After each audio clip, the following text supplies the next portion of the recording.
God in the shower, resurrection in the basement. Welcome back to Firebird Conversations. I'm Deb Swift, and this is part 2 of my sacred dialogue with Reverend Bill Hockey. This part gets even more real. We talk about grief, about prayer that doesn't sound like prayer, and about seeing the dead rise, not in churches, but in AA meetings.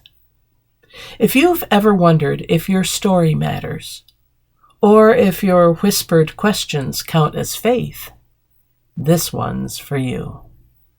Let's listen in. Have you ever noticed how some stories don't sparkle, they just kind of settle in beside you? They don't try to impress, they just tell the truth. And that's what this conversation with my friend Bill does.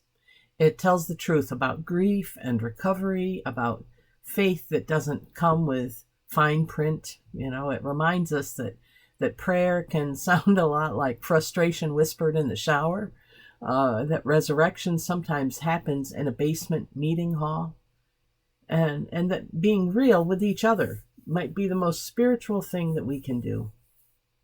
Last week we heard about Bill's ministry of presence, how he shows up for strangers at funerals, working with the families, how his AA community has become a sacred circle for him, and how music continues to rise in him like the air that he breathes. This week we go deeper. What happens when you've suffered more than you can explain, and you still believe that hope is worth holding on to? How does that happen? What happens when the holy doesn't fix you, but it does stay with you? This is part 2 of my conversation with the Reverend Bill Hockey. Let it wash over you like water or fire or a still small whisper. Do you still pray? Oh, I do all the time. To whom or what do you pray? I don't know if I could tell you. I of course, I pray to Jesus because that's my tradition, but it's way bigger than that. Yeah. I just find myself saying, usually, Lord, thank you for this day.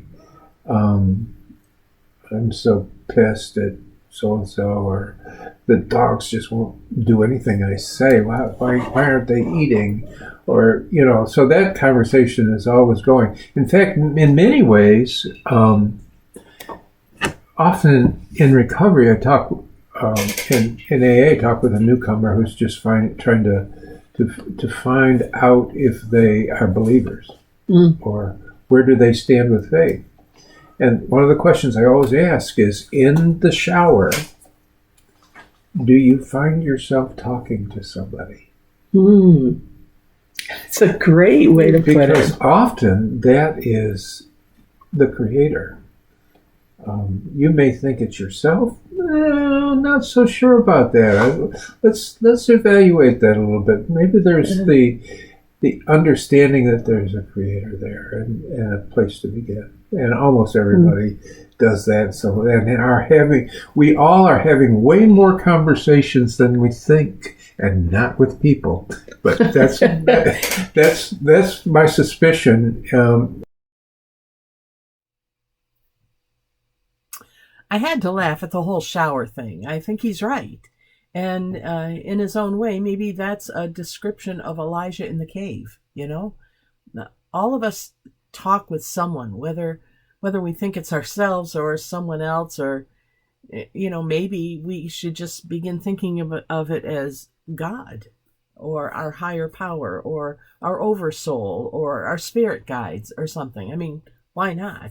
If you've ever whispered to someone who wasn't in the room, if you've ever muttered thanks or frustration into the air, then you might already be praying. Bill shows us that prayer isn't about posture or perfection. It's the real stuff, the real deal, the messy, unedited stuff. And God meets us right there, right in the middle of it, right where it's the messiest, even when we're not aware of it. I am hip to an atheist. I really am. But atheists are pretty rare. I mean, true atheists that don't believe anything are fairly rare. Don't get me wrong. I have a great friend that's atheist, truly doesn't believe in any power. Wonderful. The very spiritual person, sensitive to the creation himself. And, How does he, is it a man? Yeah. How does he relate to being spiritual and being an atheist? Well, I think almost entirely he'd see spirituality in terms of psychological terms, about being right with oneself and their creation and moral ethics. And of course, I don't think we can ever divorce the human experience of spirituality from the moral ethical aspect. I agree with you. It's all tied up. We went on to talk about how the questions of faith aren't so much questions about, what we believe, as much as they are questions about what we believe we can do about our lives and our life situations, or about the world. How do we respond to life or engage with life from a moral, ethical standpoint based on our own spiritual values that we claim? And so I asked him if a younger version of himself were to walk into the room, what would he say to that guy? I would say, oh my God. I would say, you do not want to go through what I went through. Deb, I don't know how I made it to this place. It's a miracle I'm here. I should have been dead years ago. And this path has been incredibly rewarding, but awfully painful. I don't know why suffering is necessary. It's disturbing to me that suffering is necessary so much in so many of us. Almost every case, authentic people suffer before they become authentic. Why is that? It pisses me off. I don't like that. But and I don't understand that, but that seems to be the nature of things. And I'm okay with just saying I don't understand it. But if a young person came on the same thing, I would say, go for it. You want to be a musician, go for it. But you got to make sure that you want it more than anything else in the world. Yeah. And if you want it more than anything else in the world, you will always be a musician, even if you fix cars for a living. Pretty much the same with anything. But how do you say that to a young person? Really? Yeah. Do you think there's still? Do you still have hope? Yeah. I'm full of hope. Hope for the world. Yeah. I think I believe the light is lighter than the dark is dark. I got no evidence sometimes, but it is my faith. Part of my hope comes from seeing the world differently. Really, truly understanding Mr. Trump as just a narcissist who can't help himself, poor guy. Rather than getting all bothered by him, just say, when my wife sees that on TV, she goes, and I just laugh because he doesn't do that to me anymore. It's just like, that poor fella, he just can't help himself. He's just going to do that. Do you think that the sacred still lives in this world? Oh, no question. No question. And where I do see you the see it? dead rise all the time, Deb. Okay. In AA meetings, I see the dead rise from the grave. I see people come alive. I see people who lost a loved one who abused them weep for the loss of their loved one that they hate. Mm-hmm. I see, the Creator's alive and well. There's no question about that to me. It all comes out of stories, though. We don't tell our stories to each other. We hedge. We hedge. We know we do it. We dissemble. We don't share everything until we trust, until we're comfortable. We're often not authentic with each other. Maybe not even with ourselves. In almost every case, authentic people suffer before they can become the authentic people. Not unlike Elijah, right? Maybe that's been true for you, or maybe it's true for you right now. Maybe you are in the midst of that suffering. So I invite you to kind of shift thinking a little and maybe not think of scars as signs of failure, but as a roadmap to who we are becoming. When Bill says that he sees the dead rise, he means it. Right there in his AA meetings.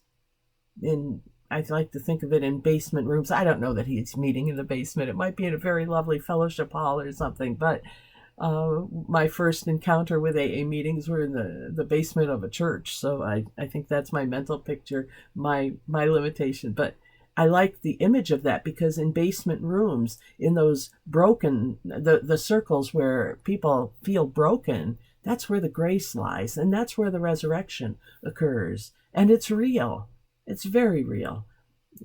And it may be that it has been true, or it is true for you right now. That's the path that Jesus was talking about. At one point we talk in our conversation about how people are called to follow a spiritual path, or at least to recognize and become aware that they're on a spiritual path. Everybody is called in some way. We both happen to think that it's usually through emotions and passions, but sometimes we're called for what we can't do. We are called to be in situations where someone else needs to take over. We need to be invited into that situation, and maybe it's to invite them in, and we will learn how to let them take the lead, and we will learn from them. Maybe you don't feel spiritual enough, or strong enough, or sure enough. And maybe you're not yet. Or maybe you are becoming part of a larger group, a larger community, whether it's a 12-step program, or a book group, or an online community of hope, right? We are called not for our certainty, but for our stories. We're called for what we can share, to share our stories with others.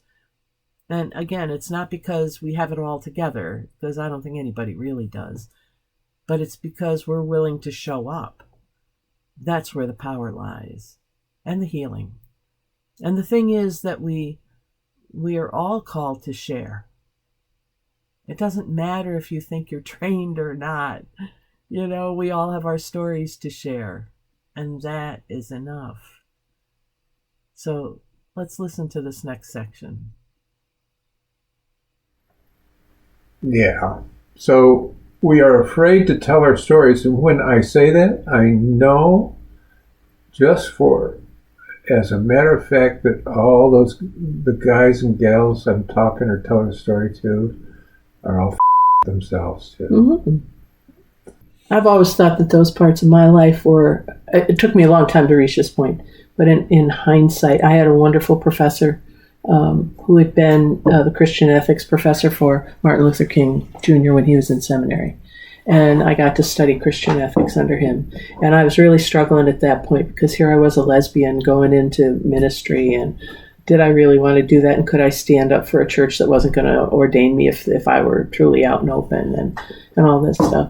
And he said words to me that have stayed with me all these years. And he said, sometimes people are called for who they are, but more often people are called for who they are not. You're called for what you can do, and you're called for what you can't. And your experiences, Deb, have put you in that second category. Yes. And I think that's what you're kind of getting at here, or that's how I hear it through the pain and the suffering. You are called because of those things, Bill. That's where you identify. I'm convinced that people recognize us in the first 2 or 3 seconds and know if we are legitimate, know if we Real are deal. Yeah, they know real deal, authentic. Yeah. Yeah, They do. And I agree that, or I think, I guess I don't want to put words in your mouth, but I feel like there's an awful lot of not just Presbyterians, but professional clergy across the board who just are inauthentic. They're in their heads. They're not going to share. They're wounded people. They are. They're like closed in, and they've bought into a system that thinks they have to spit out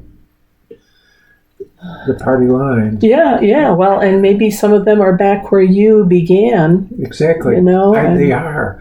And maybe better at it. And maybe that's satisfying for them. God bless them. I don't judge that. That is just not my path. Right. It's not my path at all. Yeah. The nature of the spiritual enterprise is that authenticity is truly embraced by way less people than should embrace it. Right? It is the nature of it in the human experience that few people really want to do this, and that's okay. Let's not judge people or say you're one of those and you're not one of those or whatever. Right. But not to get discouraged if we're leaders in calling people to be authentic and to lay down the need to proof text the world, to proof text my experience, but to speak about person. Just go for it.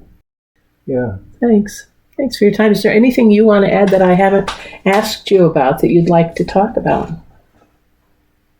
No, I think that's a pretty full conversation. It's amazing. I don't talk about spirituality till we don't have any more time left in the day.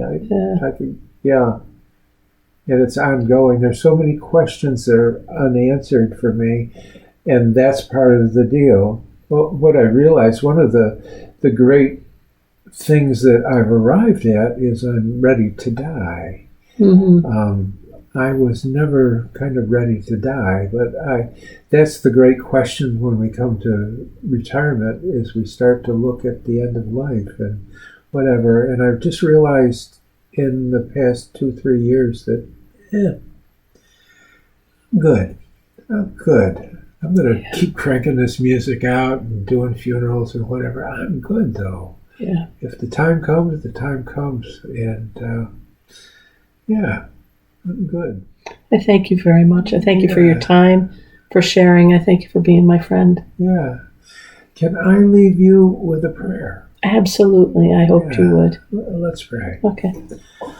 Great Spirit, thank you for your love and your kindness. Thank you for your gentle hand that breathes life into our experience and our work. Be with Firebird and give energy and hope and imagination, and help us in the periods of doubt to understand that doubt leads somewhere. Give us strength to delay our need to have things on our terms so that we can be better lovers. Thank you for the gift of creation and for the life that you give us. Amen. Amen. Thank you for joining us. You don't need perfect words to pray. You don't need a map in order to rise up. You just need to show up, real, honest, and willing to share your story. That's what this is. That's what Firebird Conversations will always be. I'm Deb Swift. May hope meet you in unexpected places. Bye for now.